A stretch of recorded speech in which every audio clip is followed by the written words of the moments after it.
पाकिस्तान इस बात को लेकर लगातार बहुत छटपटाता रहा कि भारत उससे बातचीत नहीं करता है, क्योंकि भारत ने तय कर लिया कि जब तक आतंक नहीं छोड़ोगे हम बातचीत शुरू नहीं करेंगे। आतंक पाकिस्तान छोड़ता नहीं, भारत उससे बात करता नहीं। लेकिन अब देखिए, भारत में एससीओ की बैठक है और बिलावल भुट्टो को फॉरेन मिनिस्टर्स मीट के लिए भारत आना है।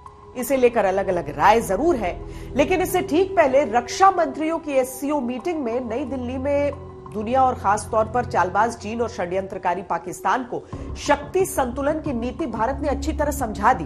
भारत ने स्पष्ट कर दिया कि दगाबाजों के साथ दोस्ती का सिद्धांत अब भारत की विदेश नीति का हिस्सा है ही नहीं।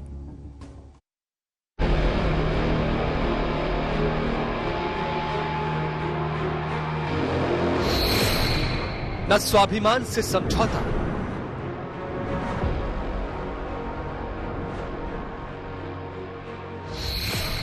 न दुस्साहस को क्षमा। हमने पाकिस्तान की सारी हेकड़ी निकाल दी,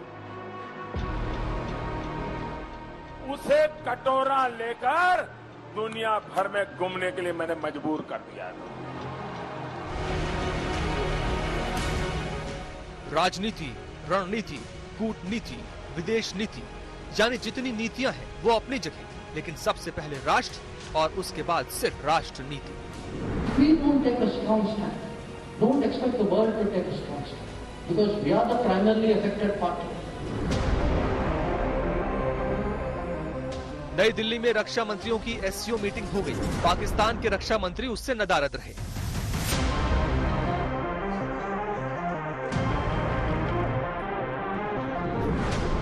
एससीओ की बैठक पर भी मैं आपसे जानना चाहूंगी। बहुत कड़ा स्टैंड आपने लिया वहां पर, और सुर्खियां हुई थी जो डिफेंस मिनिस्टर्स शंघाई कोऑपरेशन जी एससीओ में, उसमें आपने बड़ा कड़ा स्टैंड लिया टेररिज्म को लेकर। भारत का स्टैंड वही रहेगा चाहे हमारे सामने बैठा देश कोई हो, ये आपने स्पष्ट कर दिया। पाकिस्तान के डिफेंस मिनिस्टर जो है वो वर्चुअली ही कनेक्ट हुए, आपका मैसेज पहुंचा ना? लेकिन नहीं, डिफेंस मिनिस्टर्स वो स्वयं शामिल नहीं हुए। बाद में मुझे मालूम हुआ कि वो उनके सलाहकार थे। सच्चाई है कि मैं उस डिफेंस मिनिस्टर को मैं पहचानता नहीं। शायद कि मुझे मालूम होता कि वो ये डिफेंस मिनिस्टर नहीं है तो मैं कुछ और सोचता। साफ है, दिल नहीं मिलते तो अब हाथ तो छोड़िए, ख्याल भी नहीं मिलेंगे। अगले महीने गोवा में विदेश मंत्रियों की एससीओ मीटिंग होनी है। बुलावा पाकिस्तान को भी गया है। बिलावल विदेश मंत्री हैं वहाँ के। बेकरार हैं बिलावल की भारत जाएंगे, भारत को देखेंगे, भारत को महसूस करेंगे। मेरे ख्याल में जो इस एससीओ कॉन्फ्रेंस के नतीजे में काफी जोर दिया जाता है ट्रांजिट ट्रेड पे, और जो रूट लोगों को अपनाना है वो तो उनकी मर्जी है, लेकिन सारे जो ममालिक इस कॉन्फ्रेंस में हिस्सा कर रही है वो सब चाहते हैं कि ट्रांजिट ट्रेड हो। बिलावल की बेकरारी कुछ भी हो, लेकिन भारत का संदेश साफ है, मेहमान की तरह आना, मेहमान की तरह लौट जाना। इससे ज्यादा न कुछ सोचना, न इससे ज्यादा की कोई उम्मीद रखना।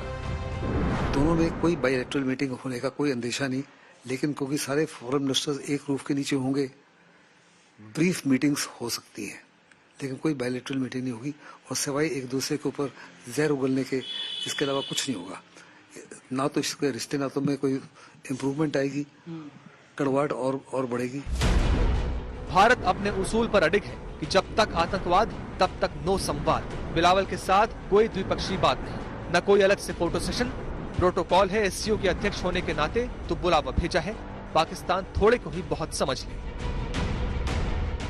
बिलावल भुट्टो यहाँ आए न आए कोई फर्क नहीं पड़ता है। यदि पाकिस्तान डूब रहा है, मर रहा है, तो अब वो जाने, उसका काम जाने, हमको उससे कोई लेना देना नहीं है। तो उसके आने से क्या फर्क पड़ता है? पाकिस्तान के आर्मी के सोच में हिंदुस्तान की तरफ कोई परिवर्तन नहीं आएगा। वो गोवा में आए, अटेंड करे, चला जाए। Routine, it is a routine visit, इसको मैं कोई महत्व अटैच नहीं करता। ज्यादा बारिश आता है। भारत आने की बिलावल की बेकरारी से पाकिस्तान में हंगामा बरपा है। डिबेट पर डिबेट हो रही है, लानतें मलानतें, सुझाव सलाह सब चल रहे हैं। जिस चीन की खैरात पर पाकिस्तान इतराता है, हिंदुस्तान ने एससीओ की रक्षा मंत्रियों वाली मीटिंग में जब उसके रक्षा मंत्री को ही आईना दिखा दिया, तो क्या पाकिस्तान और क्या उसकी हैसियत। रक्षा मंत्री तो आए नहीं, विदेश मंत्री बिलावल जब तक आएंगे तब तक कितने ही आईने उन्हें उनकी असली शक्ल दिखा चुके होंगे। Osama bin Laden is dead. But the butcher of Gujarat lives. And he is the Prime Minister of India.